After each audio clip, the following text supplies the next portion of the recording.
Здравствуйте, мальчики и девочки, с вами Джов, и я очень сильно надеюсь, что вы не продали все свои топовые танки, потому что сегодня, как и в будущем, у меня еще будут не раз выходить воды по самым разным машинам, и мне бы хотелось очень сильно, чтобы вы продолжали на них играть. И сегодня у нас на сцене уже топовый советский тяжелый танк 10 уровня ИС-4.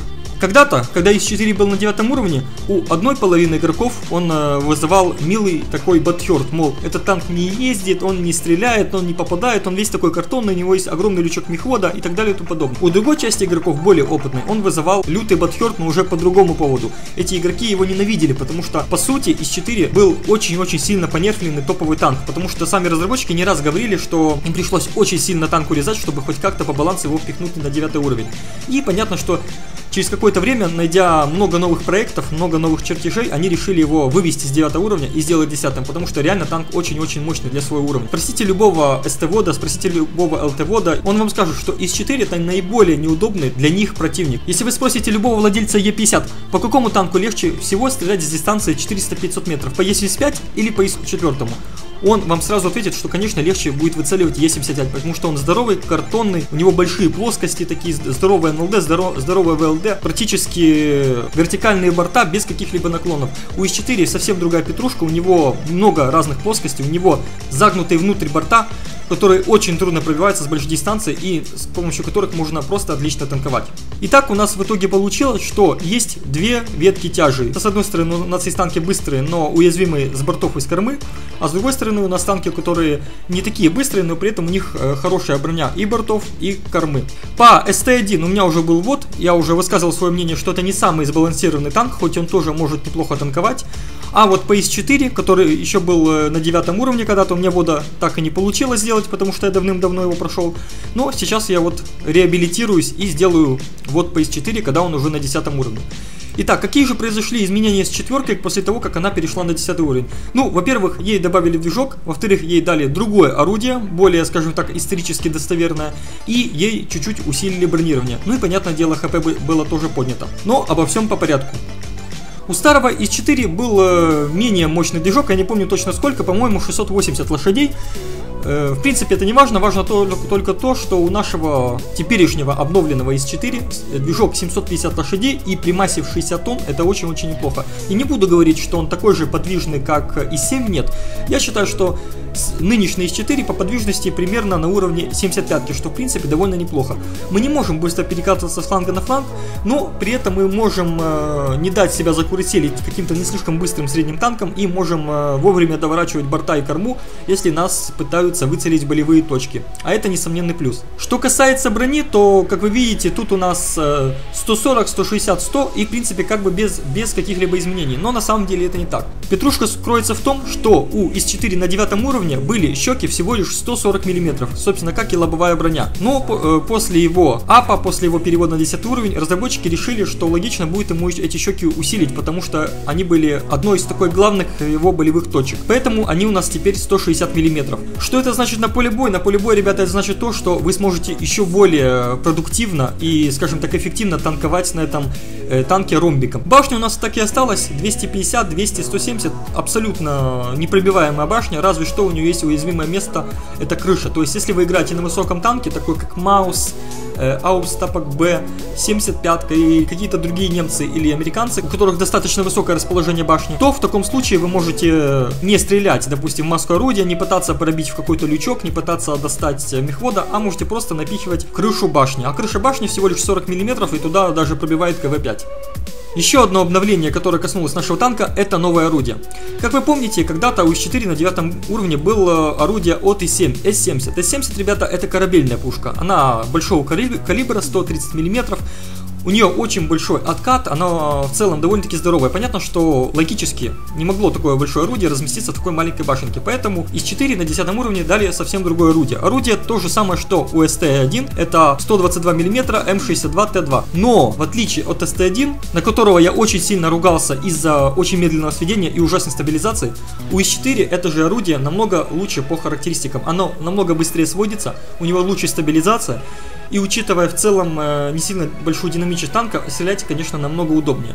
Я не буду говорить, что стрелять так же удобно, как 110-ки. Нет, 110-ка, конечно, это совсем другой салат, совсем другой фрукт. И там уже свои плюсы и минусы. Но при этом, конечно, по сравнению со СТ-1, по сравнению с какими-то другими танками, у ИС-4, как для советского танка, стабилизация вполне неплохая. Ну а что касается остального, то тут, в принципе, все стандартно. Обзор 400, обычный топовый обзор, рация 720, обычная топовая рация, и, в принципе, говорить больше не о чем. Что касается перков и модулей, то тут все понятно. Вообще, есть, конечно, насчет модулей несколько вариантов. Я выбрал классический уже для себя вариант, это сведение, стабилизатор и досылатель. Стабилизатор и досылатель понятно почему. Почему сведение? Потому что все-таки мне после 110-ки, после многих немецких и американских танков, мне очень не хватает быстрого сведения. А быстрое сведение, это, как вы знаете, не про советские танки, оно у них очень медленно. Поэтому я решил поставить приводы наводки.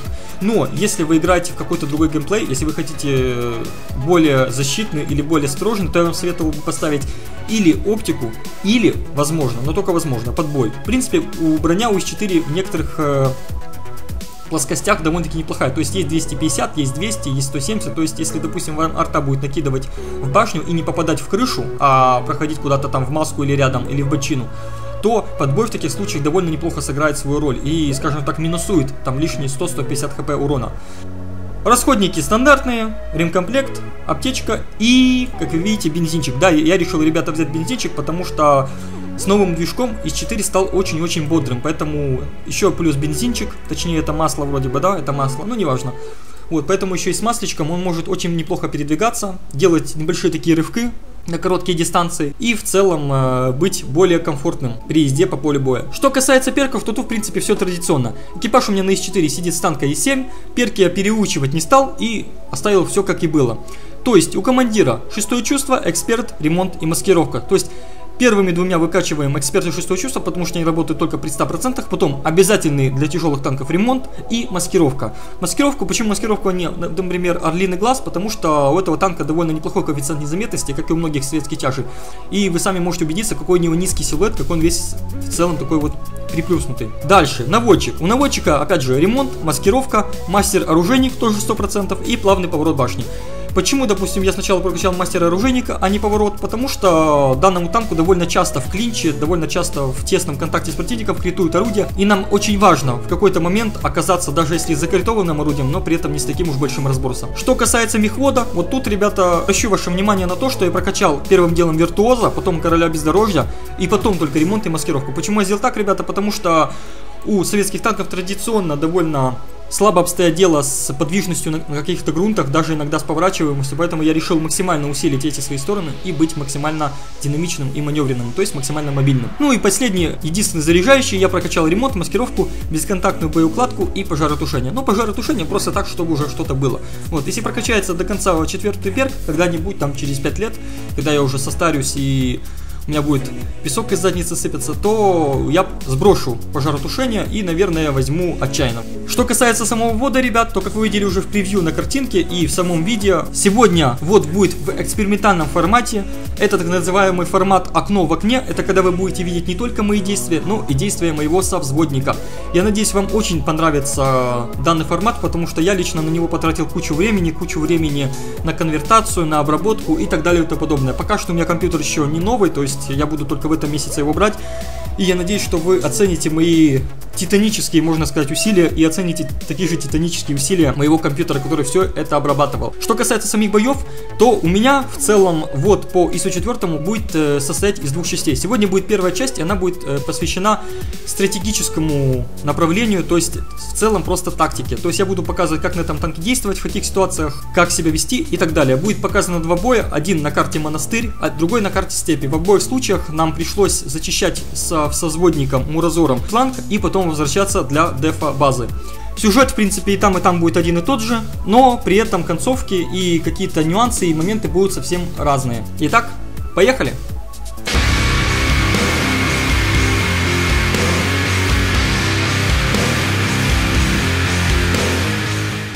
Итак, дорогие зрители, мы на карте Монастырь. Я на ИС-4, как вы уже догадались, и у меня во взводе мой друг Муразор из клана Олени.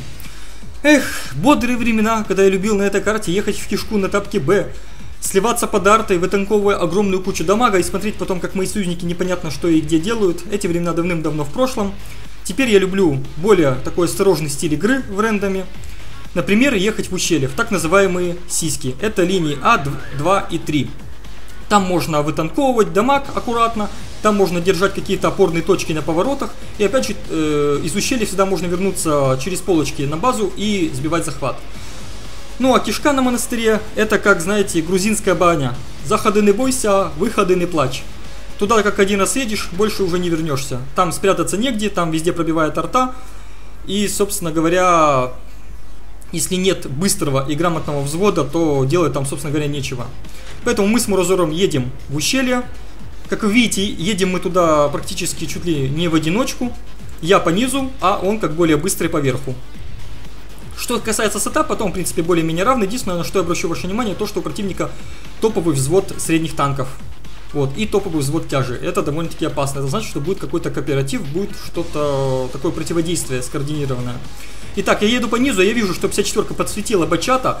Это значит, что весь топовый взвод СТ у нас в ущелье, то есть у нас на сиськах. Я вот тут, ребята, я рискую, поднимаюсь через поворот наверх, но делаю это, ребята, потому что мне надо было срочно подняться наверх и, скажем так, прикрыть своей толстой шкурой моего созводника и 54-ку. Если бы я этого не сделал, возможно, бы СТшки просто поверху бы прокатились и втроем продавили бы Муразора с 54-кой. Я получаю один дамаг от бачата, конечно, неприятно, что он меня пробивает, хотя я был под небольшим таким наклоном, но, увы и ах, я забрал точку, я теперь тут обосновался, даю дамаг бачата, он уезжает вниз, я прошу Муразора развернуться и законтрить бачата, он это и делает, а я тут с 54-кой остаюсь и буду ждать его возвращения, буду потихонечку простреливать. Как видите, я вот в начале боя очень много мазал, не буду там особо оправдываться, просто скажу, что играл на С4 после 500 или 600 боев на Т-110. Вот, а это, как говорится, совсем уже другой салат. На Т-110 можно без проблем стрелять сходу, а вот на С4, как видите, я не дожидаюсь введения, стреляю и очень сильно матюкаюсь, очень сильно. Итак, бачат сзади меня прорывается к базе, Муразор по нему накидывает, как вы видите. Но, видимо, барабана не хватает у Муразора. И его... А нет, хватает у него барабара, извиняюсь, и он добивает таки. Отличненько. Я тем временем ловлю рикошет и просто, в принципе, не предпринимаю пока что никаких активных действий, потому что не забываем, что там еще две топовых СТшки, что там еще тройка, возможно, кто-то еще непонятно кто. Я хоть и топовый, хоть и довольно толстый, но мне надо действовать аккуратно. Итак, Муразор на КД, я пока что жду его, просто держу направление, и мы видим, что наши союзники сливаются. Вот уже убили Леву, убили Арту, убили Кваса, противник пушит кишку, 110-ка в кишке, значит топовый взвод тяжи противника в кишке. Мы с Муразором забираем бачата, который неудачно вылез, поторговать мордяхой. Там дальше тройка, выцеливаю тройку, уже стараюсь дожидаться сведения, потому что в начале боя пару раз косил, сам себя обматерил, и знаете, эффект дает это какой-то. Муразор красавчик, просто из-за моей спины отлично накидывает, вот это довольно-таки грамотная игра бронированного и картонного совзводника, то есть один танкует, а другой стреляет. Итак, вытанковываю Е50, даю ей дамаг, критую что-то, еще раз поворачиваю боком, пытаюсь ромбиком стать, но, к сожалению, в этот раз Е50 меня пробивает. Вот тут Е50 делает совершенно зря вот этот заезд попой наверх, потому что у нее совсем не остается наклона в ЛД. Вот она сама себе делает плохо, только хуже. И я ее добиваю. Отлично. Как вы видели, на моей панели у Е50 был закритован мехвод, то есть она даже, если бы захотела, никуда бы не смогла уехать. В этом плане, конечно, эксперт очень-очень полезный навык для тяжи. Не скажу, что для всех СТ он также полезен. Итак, тем временем я откатываюсь назад. Почему это делаю? Я вижу, что кишка полностью пропушена, что тем временем, пока мы разбирали ИС-3, Е50 и прочую мелочь, наши союзники в лице Е100, Е75, ИС-3, опять же 1390, они все слились. Кишка противником полностью пропушена. Муразор мне об этом говорит, я аккуратненько возвращаюсь за ним. Конечно, не так быстро, как хотелось бы. Вот, тем временем Муразор отхватывает Трендюлину прям в лобовую проекцию, и я его прошу, чтобы он откатился. То есть противники теперь уже забирают все оставшихся деферов. прекрасных наших кустовых деферов. Арта, точнее, помогает им тоже. ГВ Пантера делает 4 фрага. И что мы сейчас будем делать? Ребят, сейчас просто делается стандартная тактика, когда я подсвечиваю и стреляю, а Мурозор будет просто стрелять из-за кустов по силуэту, чтобы не подсвечиваться. Конечно, если бы противников было меньше, было бы более правильно каждому из нас подсвечивать, отъезжать на 15 метров от кустов и только потом стрелять, чтобы не быть засвеченным. Но так как противников очень много, обращу ваше внимание, что было их 5 штук, сейчас уже их 4. В этом случае я предпочитаю рисковать, конечно, своей шкуркой и в случае чего выезжать для подсвета самому и сразу же стрелять. Но вот тут пока мне этого не нужно делать, потому что Арейл светит, как вы видите. Я тоже, конечно, выкатываюсь, потому что у Рейла что-то там обзора не хватает или в таком духе. Итак, забираем аккуратно наших врагов. Вот тут лампочка загорается, значит я в подсвете. Я сдаю назад, сдаю опять вперед. Лев не пробивает в бочину. Сейчас выйду с другой стороны, и мне надо опять подсветить. Мне надо опять подсветить. Вот лев очень хитро спрятался, но в бочину удалось попасть. И Мурозор его забирает. Красавчик просто. Удалось нам, конечно, отдефить базу, слава богу, но я уже чувствую, что кто-то к нам едет. Подкатываюсь под вот эту вот скалу, чтобы арта меня тут не достала. Вот. В принципе, арта тут достает более-менее неплохо, но данный вот этот холм, данная такая вот скала дает небольшой шанс, что будет или перелет, или недолет. Итак, вот сейчас есть стойкое ощущение, что нас осталось всего трое, и кто-то за нами едет. Я вижу 30-ку, опять начинаю разворачиваться. Сейчас мы с Мурозором хотим как-то попытаться, он с барабана, а я просто с одного снаряда, снять 30-ки все хп. То есть это, в принципе, если это будет неожиданно, это будет вполне реально. 30-ка отстреливать по ГВ-тигру, это значит, что у нас есть 15 секунд форы. Но в этот момент я понимаю, что если мы будем сейчас пытаться ее выцеливать, она уже поджалась под нашу скалу, для нас это плохо очень все закончится, потому что у противника еще 3 арты. 3 арты, которые сделали в целом 7 фрагов, не считая еще поврежденных. То есть буквально перебили всю нашу команду. Итак, я еду сюда, вижу ГВП, дамаг в движении, она не успевает среагировать, и это минус 1 арта. То есть, как вы видели, я правильно, в принципе, среагировал, правильно, интуитивно почувствовал, что сзади кто-то к нам подбирается. Очень часто, ребят, в таких ситуациях, когда вы остались в дефе, арта будет пытаться ПТшить, поэтому не забывайте, скажем так, посматривать назад. Итак, тут я рискую, высматриваю, нет ли где-то троечки. Мне сейчас надо проехать вниз, чтобы законтрить 30-ку снизу, чтобы она на нас не могла нас объехать. В данной ситуации, как и при любом дефе, очень главное, самое главное, это не дать себя обойти со всех сторон. Вот тут Мурозор отхватывает на 700 от Т-30. Вот это он сейчас совершил ошибку, в том плане, что можно было догадаться, что 30-ка начнет играть через башню, то есть вот тут вот, в данной позиции, на этом серпантине будет играть через башню. Но он об этом не подумал и отхватил.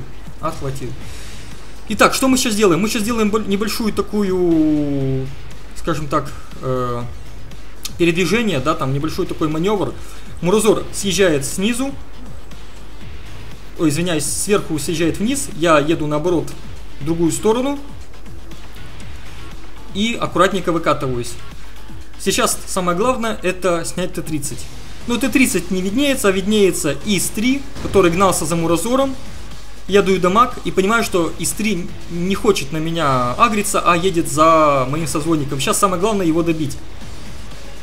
Итак, еще дамаг, и слава богу, благодаря барабану. Итак, я так бочиной подворачиваю и не пробитие. Вот тут, ребята, благодаря барабану мы забрали тройку быстро. И благодаря тому, что как фраера развели Т-30, он, скажем так, фраернулся в том плане, что соблазнился выстрела в бочину, решил стрельнуть в бок, а не в лоб, и не пробил, потому что я довернул, понятное дело, корпус. Там просто была жуткая приведенная броня, и у него не было никаких шансов. Итак, пока я тут контрю Т-30, у Мурозора есть время обойти нашего врага, о чем я, собственно, ему и говорю. Конечно, сейчас на 30-ку выкатываться вот на этой позиции это довольно-таки глупо, в том плане, что 2 арты, оставшиеся, вполне себе меня разберут и даже не подавятся. Поэтому Мурозор мне очень нужен. Мне он нужен не столько как какой-то агр или как тяжелый танк, он мне нужен просто как лишние 2-3 выстрела. Вот. Я, в принципе, смогу вытанковать 1 урон от 30-ки, но мне нужно, чтобы кто-то ее быстро добрал после моего выстрела. И это должен быть Мурозор. Вот он поднимается, и я начинаю тоже тихонечко выезжать. Вот тут, конечно, очень опасная зона, тут все артой вражеской простреливается. Я выкатываюсь. Думаю, может 30-ка отъехала. Но она далеко не уехала, вот она тут. Я понимаю, что я уже в свете. Я считаю, что лучше подъехать вперед, спрятаться от артиллерии и получить дамаг от 30-ки, чем попытаться съехать назад вниз и получить дамаг еще и от арты. Вот я уже без помощи Мурозора за 2 выстрела разбираю 30-ку. И считаю, в принципе, что в данной ситуации это был более правильный шаг, чем после засвета пытаться отъехать назад. Потому что, не забывайте, арта уже была сюда сведена, и, скорее всего, она бы выстрелила по мне, а я бы ничего и не сделал. И не стрельнул, и не убил никого. А так, хоть 30-ка за 2 выстрела ушла. Итак, что же у нас остается? У нас остается 2 вражеские арты. Это тот самый ГВ-Тигр, это самая ГВ-Пантера, у которых 7 фрагов. И остались в нашей команде я с 5 фрагами и Мурозор с 5 фрагами. То есть у нас на взвод 10 фрагов. Что делали остальные наши союзники, непонятно. Вообще непонятно. Особенно топовые, которые целились просто по нулям. Итак, мы с Мурозором решаем действовать вот так вот. Я поеду по сиськам, то есть по ущелью, проедусь по низу или по верху, а он заедет через центр.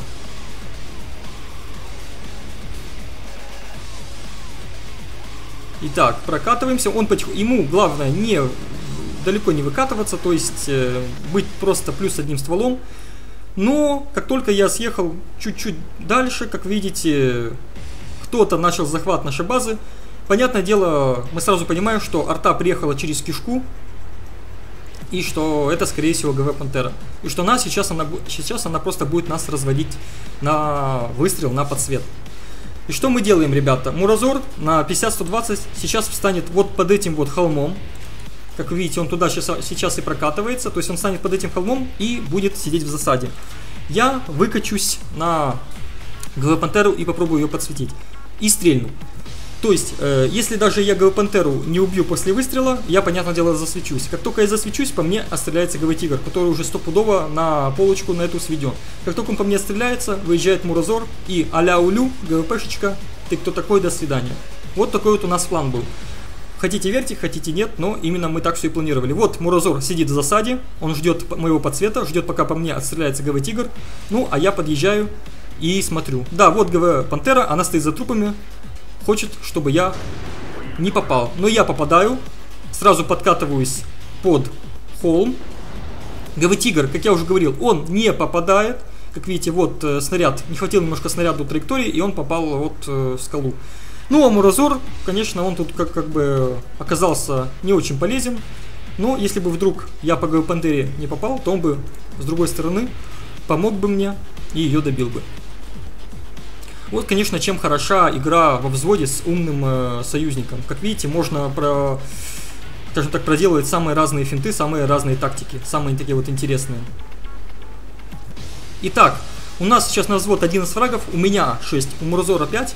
Мы для, скажем так, для красивости и для чистоты эксперимента хотим сделать у обоих по 6-6, чтобы, скажем так, воин достался самому нагибучему, самому большому нагибатору.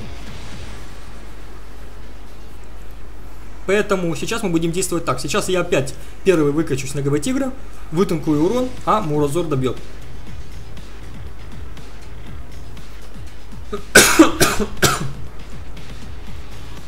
Итак, чтобы вы не уснули, я немножечко ускорю все это дело. Бла-бла-бла. Мы едем. Далекие поля. Вот Мурозор подсветил ГВ-Тигра, откатился назад. Точнее, он мне сказал, что вроде бы ГВ-Тигр отстрелялся, и он сейчас прокатывается просто вперед, чтобы отъехать. ГВ-Тигр пока не светится, поэтому я просто еду вперед прямо на него и как бы агрю его на себя. Осталось, как видите, всего лишь 30 секунд, бой уже скоро заканчивается, поэтому надо нам как можно быстрее добрать его. Итак... И я его добираю. Почему я его добираю? Потому что Мурозор сказал, что он его снизу не может достать. Поэтому я его добираю и делаю бельтера. Итак, что же у нас по итогам боя, дорогие мои? По итогам боя у нас... сколько? 12 фрагов на взвод. И еще куча поврежденных. У меня 1800 опыта, 93 тысячи денег, 25 выстрелов, 22 попадания. Конечно, вы скажете, что вроде бы опыта не очень много для такого вот тащунского боя, но я вам хочу заметить, что у нас, в принципе, урон примерно равно распределился между мною и моим созводником, поэтому я думаю, он получил примерно столько же опыта, если не больше, но скорее всего из-за того, что он 9 уровень, скорее всего у него где-то там было за 2К. Вот. И я хочу посмотреть на медальки. Медальки: стальная стена, защитник, воин, снайпер, поддержка и бёльдер. Особенно, ребята, обращу ваше внимание на сочетание таких медалей, как воин и поддержка.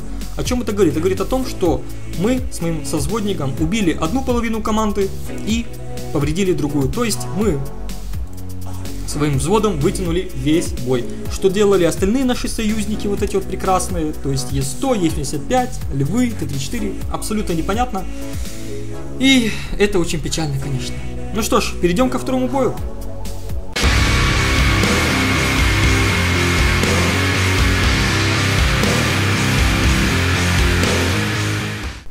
Итак, мы во втором бою. Это уже карта степи. У нас все тот же взвод, я и Муразор, но теперь Муразор на Е75. Ну что ж, что можно сказать по сетапу? Опять против нас топовые взводы. Это М103 во взводе, это ИС-4 во взводе, это Т-30 с кем-то еще во взводе, тоже с четверочкой. И еще у нас есть две троечки, тоже во взводе. То есть бойня будет жаркой. Опять же, как и с картой Монастырь, я люблю ездить там, где можно спрятаться от арты, там, где можно где-то закрепиться и как-то грамотно продавить противников. Поэтому мы с Муразором решаем поехать в ущелье. Ну, точнее, в так называемые камни. Это вот первая и вторая линия. Ну, а часть наших союзников, она едет на аллею. Это 9-я, 0-я, 8-я линии. Туда едет КВ-4, 50-100. Возможно, наверное, Т-34 и ИС-4. Возможно. А возможно и нет. Не знаю, посмотрим. Вот, мы прокатываемся в ущелье.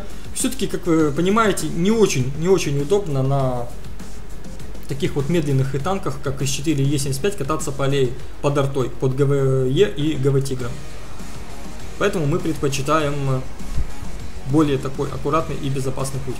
Итак, Т-52 красавчик, просвечивает вражеский фланг. Вот светится 1-2 тройка, то есть это уже взвод, понятное дело. Там же светится Тигр 2. Мы уже примерно знаем, кого там ожидать. И еще он кого-то там просвечивает. Это ИС, ИС-3 и ИС-3. То есть 2 тройки тоже там же. Опять же, еще тут 50-100, и мы уже примерно знаем расклад сил. Я прокатываюсь, на ходу даю дамаг, так чисто для отстраски, чтобы, скажем так, не терять времени. И, возможно, ВБР смилостивится и даст попадание и пробитие. Такое иногда бывает. Итак, я подкатываюсь. Муразор сейчас будет мне дефить сзади. Вот. Тройка прокатывается мне в корму. Ее контрит 54, поэтому я пытаюсь откатиться назад и дать дамаг. Но, как видите, вот слабые углы вертикальной наводки у ИС-4 не позволяют мне дать дамаг в НЛД. И не пробиваю я М103. Вот тут, смотрите, ребят, хотел бы обратить ваше внимание, что вот непонятно, чем тут занимается 54-ка. Просто реально непонятный игрок.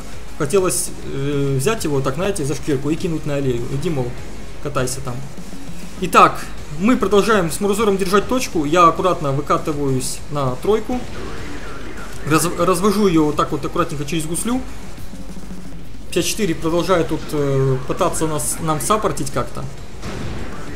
Вот тут я фейли. Стоило немножко подождать сведения и дать дамаг, как я хотел, в каток. Но я поспешил и не пробил через ВЛД и край башни. Вот так вот сложно снаряд попал в сложную проекцию.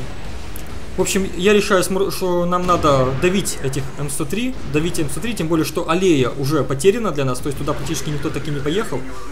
Вот. Не пробивает меня 103-ка. Муразор не успел ее дотаранить, поэтому я опять же немножечко фейлю. Хочу в бок башни забрать 103-ку, но слишком рано выстрелил и не пробил. Хорошо, 54-ка забирает М103. Мы добираем вторую сейчас уже в процессе добирания второй. А сзади 54-ку насилует какой-то там француз мелкий. Я пока на нее не обращаю внимания. Выезжаю на 50-100, который критует мне орудие. Мерзкий французишка. Критует орудие. И вот в этот момент мы понимаем, что фланг мы, конечно, зачистили своим взводом, но аллея полностью пустая. И оттуда уже катятся вражеские силы. И мы едем на деф. На центре, что у нас на центре? На центре у нас AMX M4 и Т-34. Молодцы ребята, не знаю, что они там делают, но это просто смешно, это просто какой-то цирк. Ну что ж, что можно сказать? У нас С4 и Е-75 союзные непонятно где слились. Тут они слились. Да, 75-ка вот тут слилась, а С4, видимо, слился на аллее в одиночестве. Что поделаешь? С другой стороны, если бы не поехали в ущелье, то М103 тут бы всех разобрали, потому что они убили 75-ку, и по сути тут некому было бы их убивать. Вот, сейчас мы едем на базу, будем стараться ее дефить, но, конечно, на карте степи это намного труднее, чем на такой карте, как монастырь. Степи это полностью открытая карта, тут прятаться практически негде, поэтому тут нам надо действовать очень аккуратно. И смотрите, что мы делаем. Пока наши союзники хоть как-то, хоть немножечко, возможно, отвлекают артиллерию, я решаю объехать, то есть при, скажем так, сбитии захвата с базы на таких вот открытых картах нельзя стоять постоянно на одном месте, по крайней мере вдвоем. Надо двигаться. Как видите, у нас противники тоже попались не совсем глупые. Один из 4 остался на захвате, а другой поехал, скажем так, отвлекать и убивать врагов. Нельзя не отметить неплохую взводную игру этих четверок.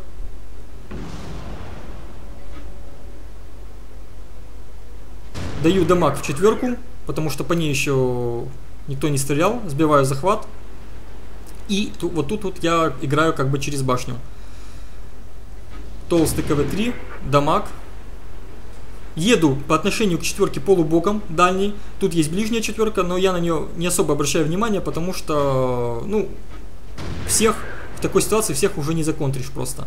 Плюс она меня плохо достает. Насколько я вижу, она, видите, вот так вот. Вот в чем как бы еще преимущество из 4. Вот тут я прокатывался, и она меня не доставала. Достала только вот когда я вот тут вот закатился. Это преимущество из 4 и его низкого силуэта. Итак, вот я выкатываюсь на позицию. Тут виднеется практически только моя башня.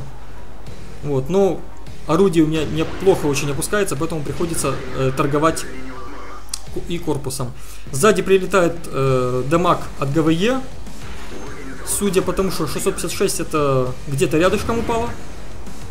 Я еще раз отстреливаюсь по ИС-4, и мы как-то стараемся дефить. Сейчас, ребята, единственная надежда на то, что наш союзник убьет артиллерию, и тогда мы, возможно, получится у нас задефить. Но, судя по тому, что там возле него еще 2 тяжа, и шансов, конечно, очень мало. Вот его убивают, и все, у противника остается артиллерия. Я вот тут нашел, как видите, такую новую нычку, пробиваю в маску орудия из 4. Это очень старый баг. Из 4 тоже отстреливается, значит у меня есть преимущество в один выстрел. Еще раз дамаг. Вижу, что у него закритованы гусеницы. Вау. Вот это реально полезная инфа. И сейчас буду его добирать. Он неплохо спрятался, но немножечко вылез, и я его добираю. Итак, арта забирает моего совзводника, забирает Муразора, печалька. Но, ребят, в такой ситуации вряд ли уже получится что-то сделать, потому что, как я уже говорил, на открытой карте артиллерия это самый опасный враг. И я понимаю, что, скорее всего, я тут проиграл. Но сдаваться я не собираюсь. Даю в скулу и прячусь вот за этим вот камнем, как вы видите. Камень, в принципе, довольно неплохой. У меня 8 снарядов, и, в принципе, мне, даже если я сейчас добью всех опасных противников, мне может даже снарядов не хватить, чтобы всех перебить. Вот. Поэтому я просто работаю на убой, работаю на то, чтобы как можно больше нанести урона. И как можно больше получить опыта. Вот тут я не попадаю в крышу из 4, как я уже говорил, это у него слабая точка, но, к сожалению, не дождался сведения, поспешил и зафейлил. На меня выкатывается ИС, он умирает, выкатывается еще один ИС, оба ваншотные, конечно. Со всех сторон меня окружили, я стараюсь доворачивать корпусом хоть направо, хоть налево, хоть немножечко, чтобы меня кто-то не пробил. И добираю еще одного ИСа, это 5-й фраг. Хочется воина, но, увы и ах, ИС-3 меня добивает. Вот, в принципе, и все. Итак, что у нас, ребята, по итогам этого боя? У нас на взвод 7 фрагов, у меня практически 1000 опыта, 70 тысяч денег, 26 выстрелов, 24 попадания. И защитник посмертно. А у Муразора снайпер. Ну что можно сказать по этому бою? В отличие от монастыря, где мы вполне успешно задефили при примерно схожей ситуации по сюжету, вот тут у нас задефиться не удалось, потому что, во-первых, карта была открытая, во-вторых, наши союзники ничего не сделали, опять же. При ничего не делании на монастыре мы еще смогли как-то убить артиллерию, потому что мы от нее прятались за холмами, за кустами и так далее. Тут же, понимаете, была такая ситуация, что и арта по нам стреляла, и захват надо было сбивать, и маневрировать надо было, потому что, опять же, с одной точки очень неудобно сбивать захват. Возможно, ошибка была наша в том, что я оставил одного Мурозора. Возможно, нам стоило бы на одной точке где-то под скалой стоять, но тут я, честно говоря, не уверен в этом. Мой опыт игры на карте степи показывает, что захват лучше всего сбивать нескольких точек, чтобы противники не смогли прятаться за трупами. Ну вот, сделали, что могли, но, к сожалению, немножечко не вытянули. Если бы арту таки убили, то, я думаю, мы с Мурозором, или хотя бы я один, я бы вытянул, скорее всего, этот бой. И, возможно, это был бы там какой-то Колобана или что-то наподобие этого. Но получилось, как получилось.